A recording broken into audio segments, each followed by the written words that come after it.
Her sabah çıkıyorum yüksek dağa, bakıyorum doğu tarafa. Gözüm dalıyor doyamam, çünkü benim yurdum doğu tarafta. Sensiz seninle yaşadım ey vatan, adın dilimden düşmüyor. Kalbimde arman, yıllardır aklımdan gitmeyen bir soru: kim etti bizleri düşman kurban?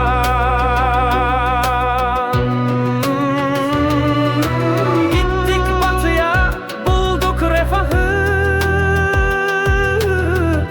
güvendeyiz, korkumuz da yok. Her şeyimiz var, mutlu değiliz,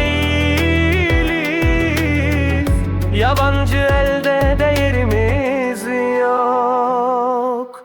Her sabah çıkıyorum yüksek dağa,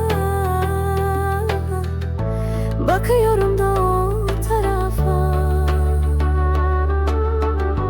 Gözüm dalıyor doyamam, çünkü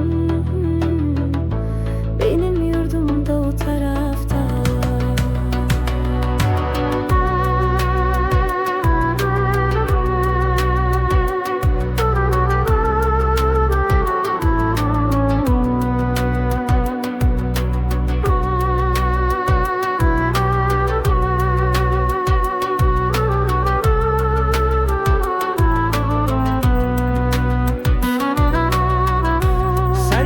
Seninle yaşadım ey vatan, adın dilimden düşmüyor.